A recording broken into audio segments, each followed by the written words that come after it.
बिस्मिल्लाहिर्रहमानिर्रहीम। अस्सलाम वालेकुम। मेरा नाम है मोहसिन आज़ाद। मेरे मोहतरम नाजरीन, आज की इस गुफ्तगू में मैं एक नहायत अहम और बारीक नुक्ते पर बात करना चाहता हूँ, और वो है रोशन ख्याली।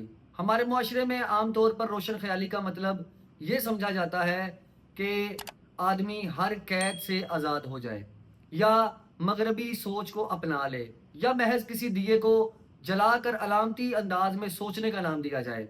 लेकिन हकीकत यह है कि ये सब रोशन ख्याली नहीं, बल्कि एक सतही और बैरूनी तासुर है। मेरे नज़दीक असल रोशन ख्याली का आगाज़ उस वक्त होता है जब इंसान अपने आप को पहचानता है। अमीरुल मोमिनीन मौला अली अलैहिस्सलाम का फरमान है, जिसने अपने नफ्स को पहचान लिया उसने अपने रब को पहचान लिया। यह जुमला रोशन ख्याली की सबसे गहरी और हकीकी तारीफ है। इंसान अगर खुद को पहचान ले, अपनी हकीकत, अपनी कमजोरियों, अपनी ताकतों, अपने मकसद जिंदगी और अपने अंजाम को समझ ले, तो यही असल रोशनी है। बाकी तमाम रोशन ख्याली महज साए हैं। आज हम देखते हैं कि लोग रोशन ख्याली को आज़ादी इजहार, बेपर्दगी या हर किस्म की पाबंदी से निकल जाने का नाम देते हैं। मगर सवाल यह है कि अगर इंसान खुद को ना पहचाने तो उसकी आज़ादी का फ़ायदा ही क्या है। एक परिंदा अगर कैद से आज़ाद हो जाए मगर रास्ता ना जानता हो, तो वो आज़ादी उसको मंजिल तक नहीं पहुंचा सकती। इसी तरह इंसान की असल आज़ादी उस वक्त मानी रखती है जब वो अपने नफ्स की हकीकत को जान ले। मौला अली अलैहिस्सलाम का एक और कौल है कि मार्फत की इंतहा ये है कि इंसान अपने आप को पहचान ले। यहाँ हमें यह समझाया जा रहा है कि रोशन ख्याली फलसफे की लंबी चौड़ी गुत्थियों या सिर्फ किताबी इल्म का नाम नहीं, बल्कि अपने अंदर झांकने का नाम है। जो शख्स अपने अंदर की तारीकियों को देखे, अपनी ख्वाहिशात के गुलाम होने का इदराक करे, अपनी कमजोरियों को माने, अपनी नीयत को परखे और फिर अपने दिल को अल्लाह की मार्फत की तरफ मोड़ ले, वही हकीकत में रोशन ख्याल है। कुरान मजीद में भी हमें यही बताया गया है। अल्लाह ताला फरमाता है, हम उन्हें अपनी निशानियां दिखाएंगे, अफाक में भी और उनके अपने नफ्स में भी। गौर कीजिए, अल्लाह ने दोनों रास्तों का जिक्र किया है, लेकिन नफ्स का जिक्र खसूसी अहमियत के साथ है।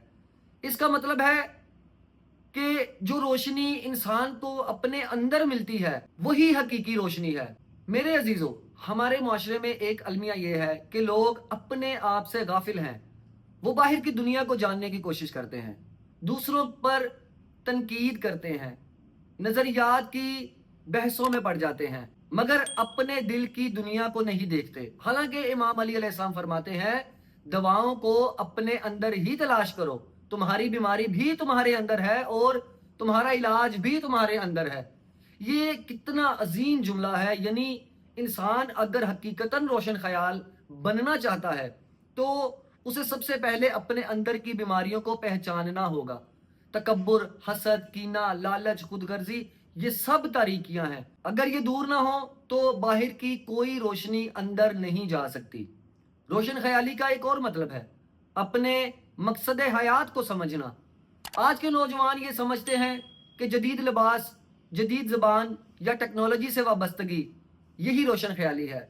लेकिन अगर उनसे पूछा जाए कि तुम्हारी ज़िंदगी का मकसद क्या है, तो अक्सर जवाब नहीं होता। जबकि इमाम अली अलैहिस्सलाम फरमाते हैं, उस इल्म में कोई खैर नहीं जो फ़ायदा ना दे।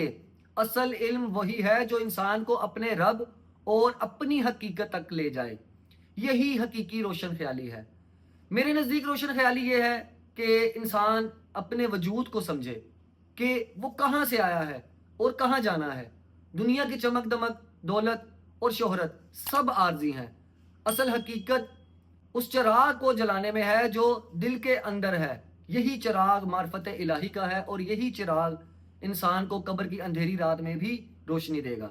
इसलिए हमें चाहिए कि रोशन ख्याली के मगरबी और सतही मानी छोड़कर उस हकीकत को अपनाए जो इमाम अली अलैहिस्सलाम और कुरान हमें सिखाता है।